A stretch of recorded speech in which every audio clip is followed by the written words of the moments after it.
So let's scroll down to the next portion of this lab. And it says here that text rectangle class that we're going to be using, if you look at right here, we're just going to develop this concept of a text rectangle. And so the entire solution is based on this new class, which doesn't exist.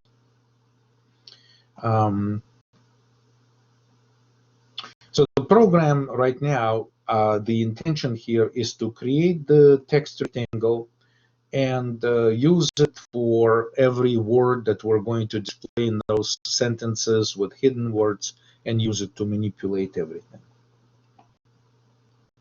So we need to continue. Basically, this text rectangle class does not exist. So of course, we need a header file to be able to share this text rectangle with our application. So we're just, so the first advice is to create the header file. So I'm jumping, so this is the name of the file that I need to create. And I'm jumping back to the project. And since we keep all of our source files and header files under source subfolder, this is where it's going to be added. So I'm going to say new text document, and I will just create it right here in the file manager window. And notice that in my view, I am displaying file name extensions so that I am able to see the entire name of the file, including the file extension. And once there, I can rename it, and this will be the new name. Rectangle.h, it gives me the silly warning, and I say yes, I want to rename it fully, and so now we have a header file. So the usual technique is to just simply drag and drop the header file right here in the source code, and we can get started working on it. So we have our handout that says basically we start with the header guards in this file, and we're just going to copy and paste that. That's a good starting point. And remember that these are the header guards that protect this file from being included multiple times in any of the C++ translation unit, which is corresponding to the list of implementation source files that we add to our project. So anyway, everything that we're going to be adding to this file is going to belong to this place between the header guards. Okay. So let's discuss the idea of the text rectangle class. Basically, again, if I scroll back to this demonstration, every box that appears to contain a word is going to be represented by this brand new text rectangle class that we're going to, you can see, populate multiple times with data, display it multiple times, and manage every sentence by using the text rectangle to display both visible and also hidden words, and do everything related to the need of our little fill in the blanks program. Okay. So scrolling down to this portion where we discuss this text rectangle class. So the library here, let's perhaps try to resize this so that we can fit more on the screen. Okay, like this maybe. So it says that the library provides various shapes and text facilities, but the small but realistic project like we have can benefit from a more specialized custom graphical class, which I call text rectangle. So text rectangle will be a gadget that combines functionality of the rectangle shaped background with the text label. So that's what it is. And its capability, its extended capability, is that it will allow us to not just display the text inside the box, but also control the colors, the background and foreground colors of the text, and also will allow us to hide and display text inside the box, which we need for our program. So this, in the end, should benefit the development of our user interface. So text rectangle class, right, which is the blueprint of this brand new graphical user primitive that we're going to use. So we say that we need to use a graphlib namespace because we're using a graphlib rectangle and other components in our library anyways. We can reopen graphlib namespace and place text rectangle, which will be declared as a structure directly inside this namespace. In other words, we're going to do this, right? Copy it and paste it, as I said, right in this space right here. Okay, so notice that we still need to reference the header file from the book simply because we are going to use this namespace, and its declaration is entirely inside this graphlib.h. Now notice that I still have my source subfolder open, and of course all the files that came with the book I placed under the book subfolder. Right, so these files were downloaded from the book source code website, and we made all of this part of our project. But our own files like these are located right here, and so far we have the main file and we have this brand new header file that we just created. Okay, so now we have this structure and it's now inside the header file. So then we say, how about we will organize the text rectangle class as follows. So let's review this, and this is the plan to have inside here, right? So the plan is that it will have a constructor. The constructor will take the top left corner of the position of this rectangle, and it will use the width and the height, and will take the initial string with which to populate the visible content inside this text rectangle. The draw lines, if you recall, are functions. Draw lines, part of every single graphical primitive gadget that exists in the book's library. And the draw lines will provide the actual rendering of the content of the new gadget that we're trying to design. So this is a mandatory function that we need to override to provide implementation.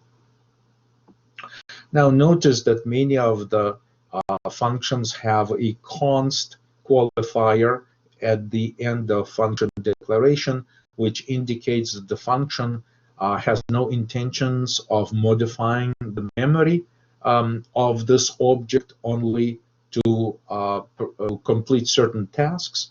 But rather than that, it's not capable and it has no intention to modify anything. So this is why the declaration of this function inside our structure is declared const.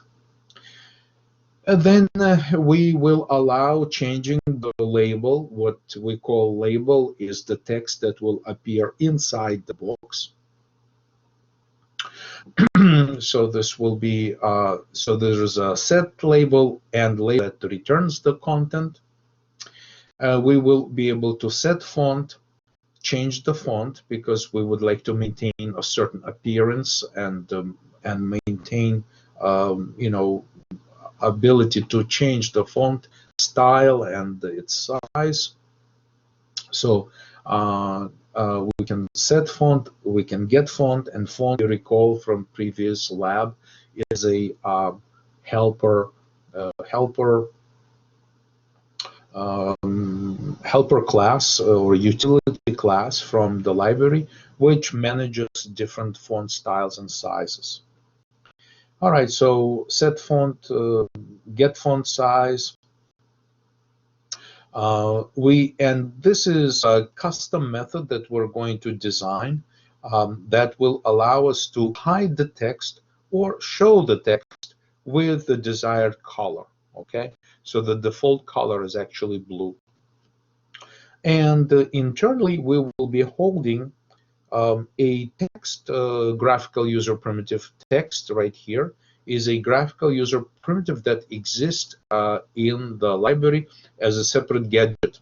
And again, we were talking about it last week. So if we like to draw like a class diagram for the plan, for our plan to design this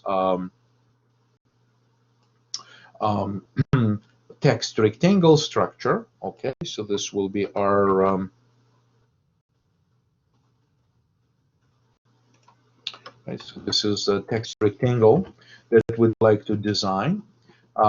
So it's deriving itself from the rectangle class that exists in the library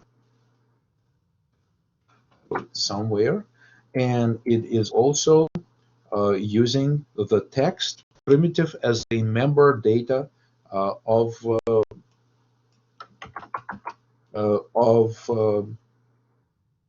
its own memory, right?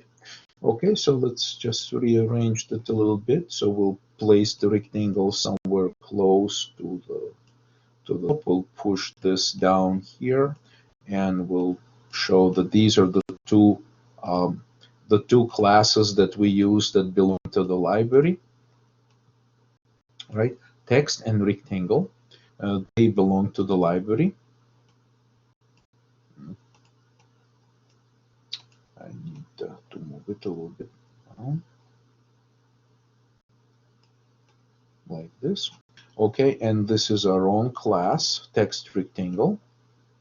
So we'll just say that it will inherit everything from rectangle. That's the plan for our design. Like this, it will inherit everything from the rectangle, and at the same time, it holds a reference to the, or actually not reference, it contains the text gadget inside as well. So apparently so these two are classes that come with the graphics library that we're using, and this is our brand new class that we use right here. And apparently the plan is to delegate a lot of this work, like for instance, draw lines, work, set label, get label, which can be managed through the text primitive. So we're just going to, the plan is to be able to write implementation of the rectangle with the expectation that we will be delegating most of the work. Right? The expectation that most of the work will be delegated to these two classes that already exist in the library. So that's the plan. Okay. So fine, with this in mind, let's take this entire set of class members and populate our structure, brand new structure, text rectangle with these members right here. Just copy and paste, right? So this entire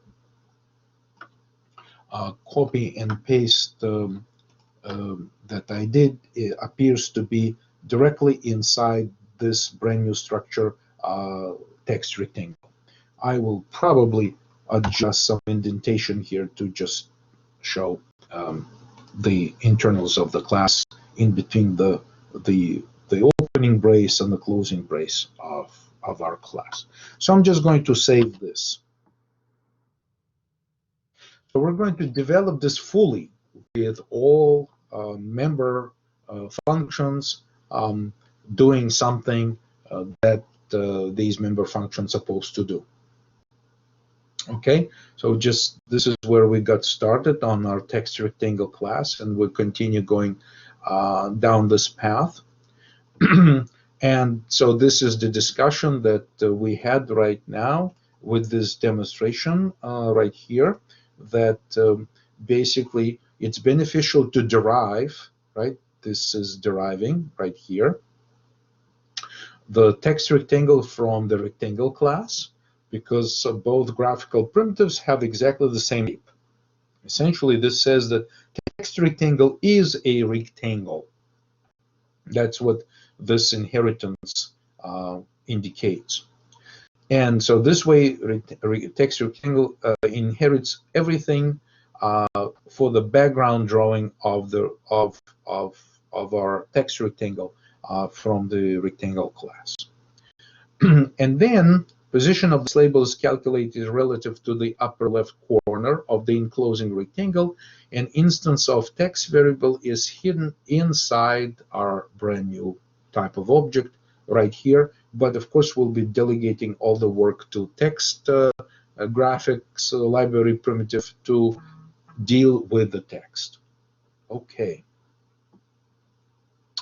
And so so the following steps here represent examples of this work. Okay, so just continue to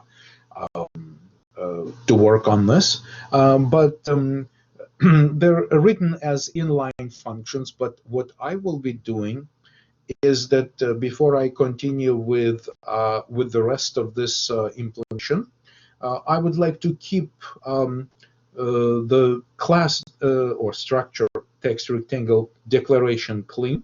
And so the next step, I will add the implementation file, the new source file, to our project, which will contain implementation of all of these functions declared inside the text rectangle class.